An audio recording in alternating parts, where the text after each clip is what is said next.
All right, thank you all for being here. I want to start off before we get into the game.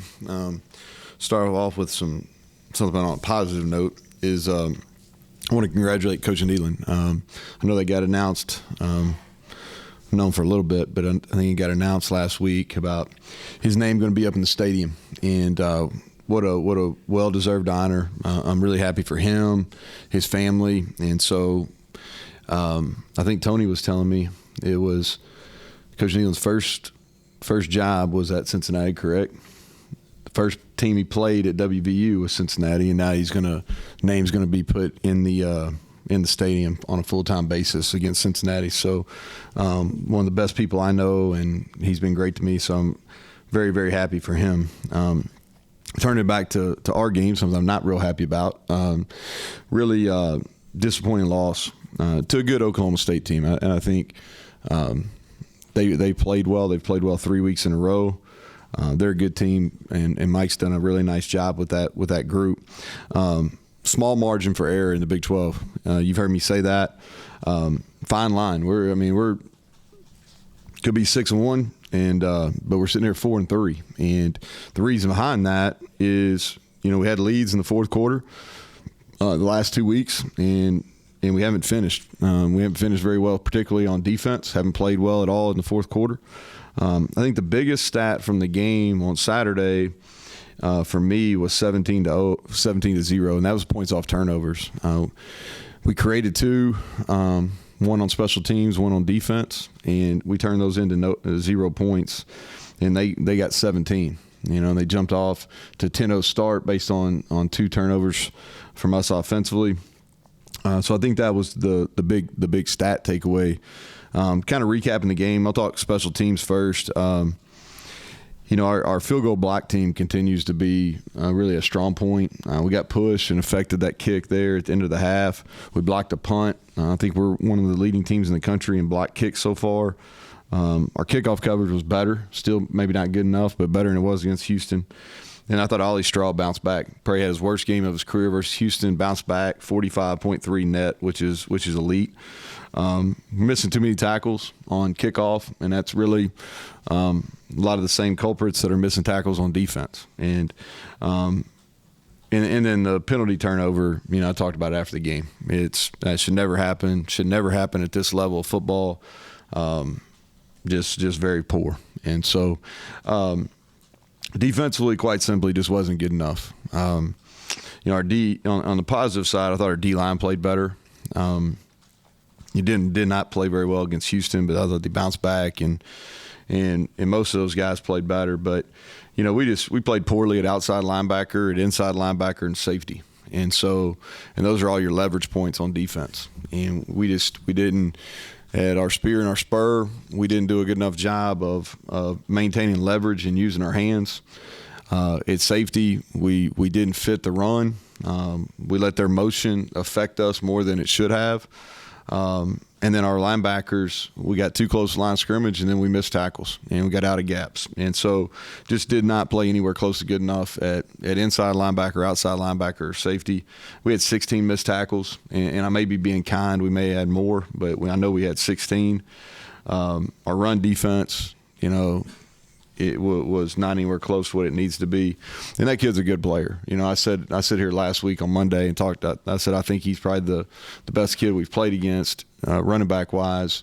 And he's really good, and we gave him a lot of air to run in. And so, and then a couple killer penalties. We had a unsportsmanlike by Lee. Like, we had him at 2nd and 12. We just had huge momentum, got a kickoff, tackled him at, I think, the 16-yard line, -2 on the first play, and he gets that penalty. And then Ben's late hit. It was a good call, and it was late, and had 30 yards on that one play, which was, was killer.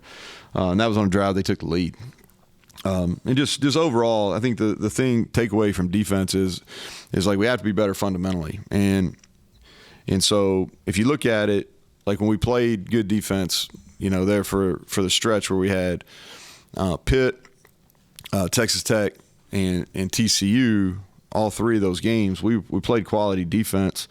And Texas Tech and TCU are both TCU had their quarterback. They were playing really well on offense. Texas Tech has played well on offense, and we played really good fundamentals.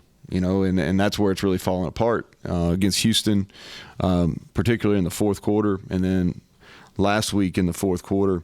We're not leveraging the football, and we're not keeping our edges, and that's the.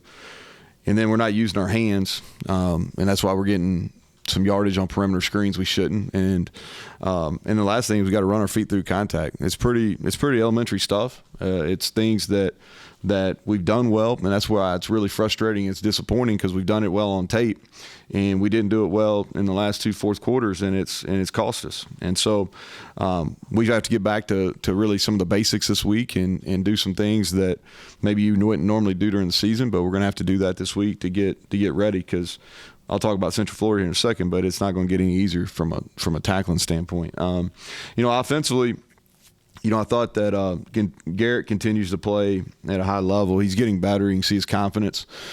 He had 3 really costly plays. The interception, he threw that double move into cover 2. He should have hit Cole or just ran it. That was a bad decision. He knows it. Missed a touchdown when we had to kick a field goal there, 27. When we tied it at 27, we really had a touchdown play. He just came off of it too early, and then he had the pull when he should have handed the ball off on 4th and 2. But other than that, man, he played really well. Ran for over 100. He continues to throw the deep ball. A lot of explosives. I thought we were good on 3rd down. We've been really good in some 2-minute mechanic stuff. I would like to finish that drive the other night. But I think he's playing well, and we're getting our passing game going with some of our run stuff. So, we got to continue to build on that. I thought we left 17 points out on the field. Cole's fumble is inexcusable, should never happen. And he's got to play better. Devin can play better. I think both those players are really, really good players, and we need them to play. And then, we got to start faster. Really disappointed in that. And then I already talked about we got 0 points off 2 turnovers. So there's plenty we got to work on that side of the ball too. Kind of flip it over. UCF, known Gus for a really long time. The first time I've ever played against him. He's done a really good job, and he's done that for a long time at several different places. A couple things you can always count on his teams is they're going to be able to run the football, and they play physical defense. And that goes back to whether he's at Arkansas State, whether he's at Auburn, now at UCF. We got an early kick, which, we practice in the mornings now, so that's not as big a deal as it maybe used to be. It's going to be hot. It's good. We're going to have a nice week of weather here. It's going to be in the mid-80s at kick there. It's going to be in the mid-70s here for most of the week. So don't expect that to be an issue, but we got to prepare for that. And both teams need a win. I think, but they're coming off one of their better performances. I thought they played really well in Norman last week against, a team that's probably one of the top 4 or 5 teams in the country right now. If you look at them special teams wise, they got an Australian punter, so they'll spray the ball all over. Dangerous returners. They're one of the running backs, number 0, is he's super, super fast, and he's had a couple plus 50 returns, and he's going to be a threat for us. And I feel like I say that every week, but that's the challenge. They're one of their slot receivers, number 3, Towson, is their punt returner. He's a threat also. Offensively, they're a spread team. They're going to tempo. They're a run first, but they're hitting some explosive passes. Plumlee's back. He's dual threat. He's really fast. He throws the ball from a bunch of different arm angles. You can see the baseball, a lot of the same things I say about Garrett. We talk about arm angles and quick release. His back, he's still playing baseball, and you can see that in his game. Kid's a winner. This is one of the best rushing teams in the country. Herb, who I know some of y'all know, he's their offensive line coach. He was here when early on with Rich. And he's done a good job running the football everywhere he's been, and so they're creative with it. You gotta defend the whole field. They're going to use a lot of different motions and things like that to get the receivers involved in the run game. And then we got to handle tempo. Texas Tech played fast, Oklahoma State played fast, TCU played fast, Central Florida's going to play fast. So we've got to be able to handle that. And Defensively, they played their best game, in my opinion, versus an Oklahoma team that's really good on offense. That's the best they played the run. I thought their defensive front is they're long, they're big in the middle. They've got a really good pass rusher in number 3. This is probably the best corner tandem we've played since Penn State. 2 long guys, one's 6'3", one's 6'1", 6'2", and they're going to lock them up and play man coverage the whole game. So we've got to be able to. We've been getting better at press. We got a huge challenge for us this week, and for us, it's just about getting better. You know, like we got to continue to put ourselves in positions to win in the fourth quarter, and then you got to close out games. You got to be able to close out games, and that's what this league comes down to. It's what it's going to be like on Saturday. It's what it's going to be like for the rest of the games we play this year. And so, wish we played right now. And so we need to get back and have a great week and get down to Orlando and put a better product out. So with that, questions. Go back to defense a little bit. 2-part question. First of all, you haven't gotten a ton of pressure the last couple of games. So what there? And then the second part is, I know you don't have a lot of bodies, but is there any thought of personnel changes in what you're doing? So we're really limited. I'll deal with the second one first. Is we're extremely thin at linebacker and safety. You know, so what we have is basically what we have. You know, I think Caden Beiser is going to play in this game. We're going to get him in early. You know, I think our linebackers played too many snaps last week, so he'll play early in the game.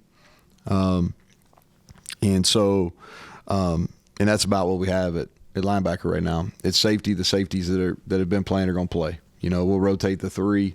Floyd being the third one, he'll also play some nickel, and that gives the spear. But at those positions, that's what it is. What it is. You know, Riley Collins could play a little bit at that spear also, but those are thin positions, and so we just got to play better. There's not other people to put in right now. And then what was the first question? Pressure. Yeah, pressure. Yeah, so talk about Oklahoma State first. Oklahoma State is really difficult to pressure because they get the ball out extremely fast, okay?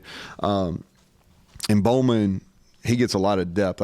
It's kind of one of the few quarterbacks, he does the back pedal drop, and it's hard to get there. And anytime you pressure, we 5-man pressure, we just didn't get there. You know, and we get caught in a zero pressure, and that's when they hit one of the huge runs in a zero pressure.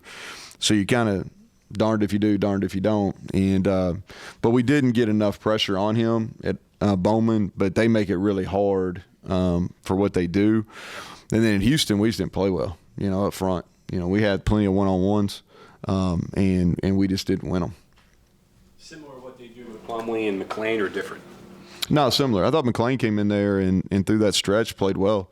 You know, he played for Trickett down at South Florida last year, and I thought McLean did a good job down there. I think he played some late at South Florida, but he's athletic too, and he can move, and so you don't necessarily prepare differently. You know, Plumlee's just got a lot more experience, and you can tell he's there. I could tell at media days. You know, he's got. You know, he's the leader of their team, and those guys feel confident with him out there as they should.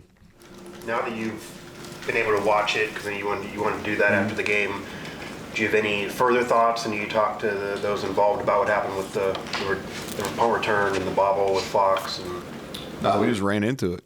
You know, like it's this. I'm not oversimplifying this. Is when you're playing that jammer, you've got to play your man, and you got to peek the returner. You know, and it's a drill that we do, and just didn't do it. You know, and he ran into him. That's about as simple as that.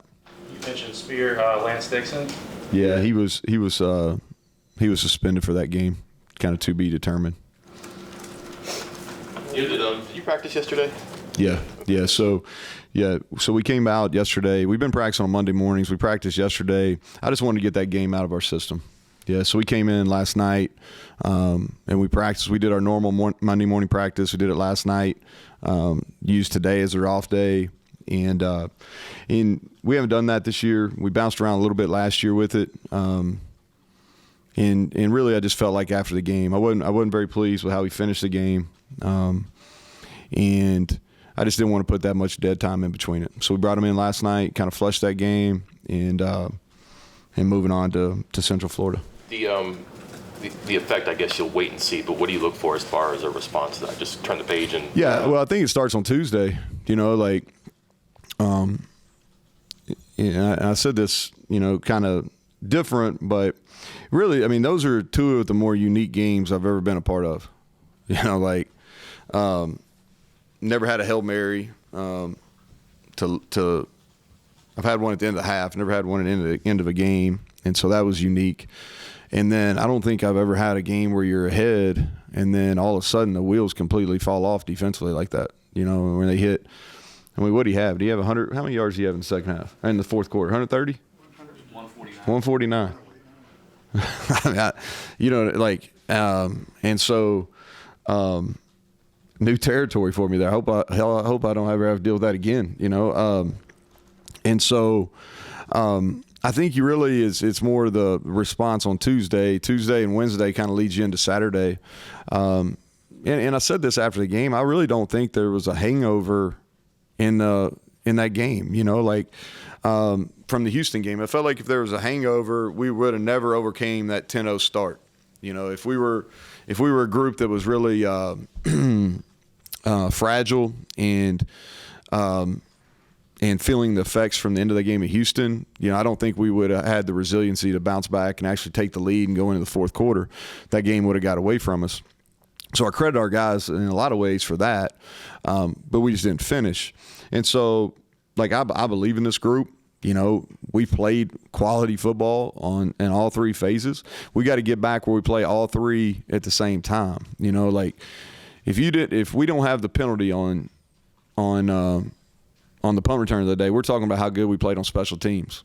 Because we really, I listed all those things. We played really at a high level special teams. You take out one play the other night.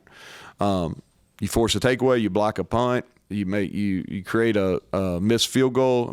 There were some really good things, special teams, but you're only judged on your bad days. We talk about it all the time, don't have any. And so all anybody can remember on special teams is we ran into the punt returner, all right? And that's fair.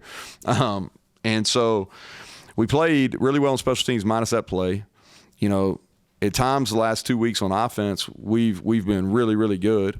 And I think there's still room for growth there, as our receivers continue to mature and get better. And then defensively, we showed it during a 3-game stretch. Now we got to get it where it's all at the same time. And if we do that, then we've got a chance to win every single game. EJ, one of the guys made some plays the past 2 games. He a guy that's going to continue to see more time? Yeah, he'll continue to play, and he played his most snaps in the game on Saturday, and he'll continue. He had a little shoulder injury that he's bugging, but he's practiced for about 3 weeks in a row, and you can tell the reps he's getting better, and he can really run. He gives us a whole different dimension when he's out there. Start to the game. Your profile is about the same first quarter, third quarter. Same number of points. Not scoring more than one touchdown in any game there. I'm sure you've looked into that and tried to come up with some answers. What's going through your mind about slow starts? So the third quarter, let's start with the first quarter. So the first quarter, that's something that's really one of the more head scratching deals, and so we're attacking that. And so one of the things we're gonna do this week is just the opening drive of the game is we're gonna work it from tomorrow on, and just where the kids we can give them every single look they could potentially get on the opening drive, and hopefully we feel better about that. I think part of it, and this isn't an excuse, I just think what it is there's a little bit filling out process of how people are going to play us. Where's their seventh hat going to be in the run game? And there's a little bit of cat and mouse there, because are they going to, how are they going to play us in 11 personnel? Is the seventh fitter going to come from the boundaries? Is it going to come from the field? How are they going to play some of our base run schemes? In 12 personnel, are they going to stay in their base? Or are they going to add another D lineman? So there's a little bit of a cat and mouse there, where once you figure out what they're doing, then you got better answers. And there's some just where we got to execute better. But it's noted. We're making some changes, and hopefully we won't have to talk about that on Monday next week. Michael Hayes. So Michael Hayes is fine. He had that and it ended up being a cramp when he tried to get up. So that was odd too. What it hurt us because he couldn't kick the onside kick, and so Hudson too early. He got rolled up there on our touchdown and whenever our first touchdown was, he got rolled up right there. So too early to tell. I would say doubtful unless he makes some good improvement. No. He'll play. I mean, doubtful for Saturday. I think it depends on what it looks like tomorrow. Tomas is going to be available. Yeah, he's going to be available. You know, whether he'll start or not, it'll be how he does Tuesday and Wednesday. But he'll definitely be available to play. Running back rotation for you guys. You talked. Yeah, Justin Johnson earned more playing time. Yeah, he earned more playing time. And Jaheim, we need to play. We got to break some runs. You know, Justin got downhill fast and was really decisive. Jaheim's got to practice better so he can play him. You know, because he's the one that can really hit home runs. And that's, you know, we're blocking pretty well. And there was a couple. If you go back and watch the game, there's a couple that could have been big ones, you know, especially early in the game where we're getting 6 or 8 yards, but man, those can be home runs. About the need to save games, have a chance to win in the fourth quarter. Ultimately, how difficult is it to win when you don't win the turnover battle? Yeah, it's hard. You know, the ones that are frustrating are the one Cole Taylor, you know, that's a frustrating one, and then obviously the special teams one is frustrating. You're gonna throw some interceptions when you throw the ball downfield. You're gonna throw some interceptions, so you can live with those. You know, I'd rather him not. You know, he knew better than doing that, but you're gonna have some interceptions if you're gonna throw it down the field. It's just one of those things that you got to be okay with. But we haven't fumbled the ball on offense very much, and that was a careless. That was just not taking care of the ball, and you can't do that. And so, and then the special teams play that like I said, I don't know how much clearer I can be on that. That should never happen, but it's hard. But it's really not the turnover. And I think I said this maybe in preseason or last spring. It's not as much about turnover. Turnover is important. It's about what do you do with turnovers and that points. And that's where we really lost the game. Is they turned the ball over twice too. The difference is we didn't score any points, you know, and if you look back, you lose 14, and the turnover point differential is 17-0. Pretty big telltale.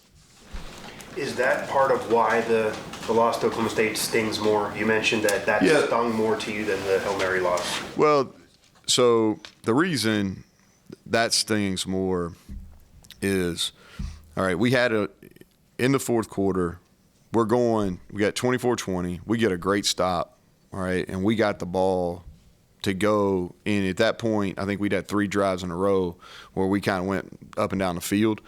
And I felt like we were really getting ready to take control of that game. And then we run into our punt returner, and then they score. You know, so it's 27-24. And then we answer again. You know, we go down, tied back up, 27-27. And then we have 3 runs that where we misfit, and that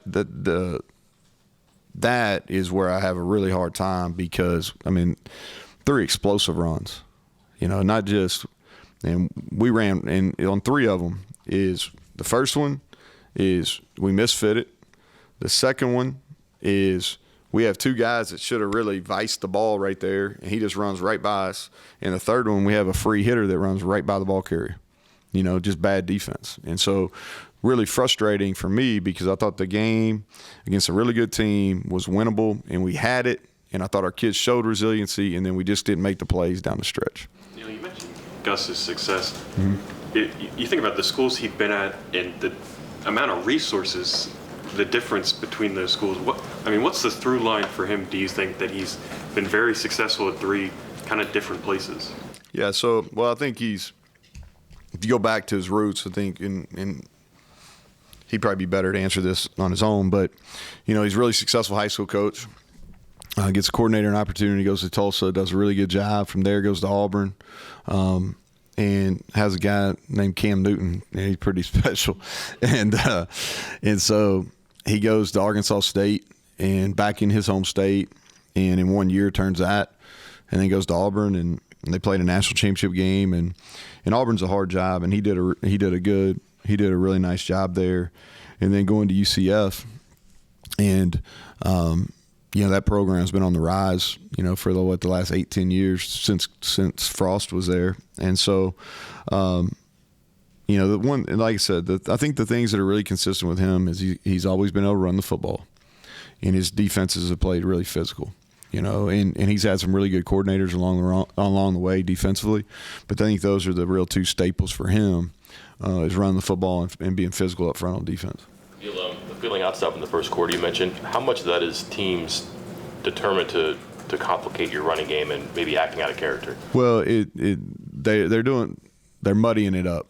Yeah. So if you want to go, I'll give you, just because it refreshed my mind. So Houston played a lot more bare front. And they added a fifth D lineman when we went 12 personnel. It's not something they had shown. They did a little bit a year ago, but not this year. So that takes a minute to adjust. Oklahoma State came in and it really played Oliver on the line of scrimmage more than he played at any point. And we're really trying to mesh charge, and which takes a little bit of time because you gotta slow that down. And so, yeah, some of it is in the run game, you got to see how people are going to play you, and then you got to have some answers and some counters off of it. But like I said, it's a little bit feeling out, but it's also we got to have some better plays, and we got to execute better early in the game too. Can offenses, this may be too simple analysis, but can you do something to surprise? Yeah. You just kind of are what you are, and you just maybe no. I think from a schematic standpoint, from a scheme standpoint, I think this, as you get into this point of the year, what you do in the run game schematically is basically what you do. What you're trying to hide is emotions and shifts. You're also trying to, who you're reading. You can mess with who you're reading, or if you have any option principles off that. And we try to be a little bit different. We try to be a little bit different each and every week. And our second and third drives, we've been all right, but we haven't been very good on our first ones. Okay, thanks, Coach. Yep, thanks.